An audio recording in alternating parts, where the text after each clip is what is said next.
The owner of these two trucks lives on a little bit of land, a little bit removed, and has a little bit of an issue from time to time with mice. You know, we've got these two trucks we're putting so much work into. We don't want them tore up by rodents, and you can't believe the amount of damage that a mouse could do, especially when it comes to wiring. Enter the MouseBlocker Pro X.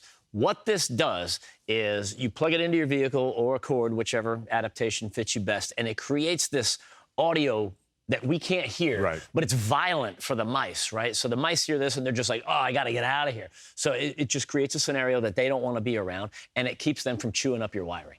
You know, so they have two different options, and for this truck, it's one that he drives around every day, or if the plan is to drive it every day. What you can use is the 12-volt version, where it literally mounts to the truck. You hook it up to the battery, and no matter where you park it, it's going to be protected. Yep. Now, that truck's probably not going anywhere anytime soon. So what you do is run an extension cord over, plug it in, and it's going to be protected, because what you're looking at right there, that is like a Thanksgiving Day feast for mice. They're calling their buddies up like, hey, come over, you got to see this, look at this. Yeah. But it's not going to happen now, because the sound is so nasty, they're going to be gone. Because otherwise than that, you get that little smart aleck mouse in there, and he's like, I'm just going to chew this little one right here. And that dude's never going to figure it out. It's like, haha, joke's on him. And you spend a week wiring it, and all of a sudden something doesn't work, and then how do you go ahead and try and figure that out, right? It's a disaster. So take a minute, plug in the 110 version, and forget about it. Dude, and run them over to the neighbor's place.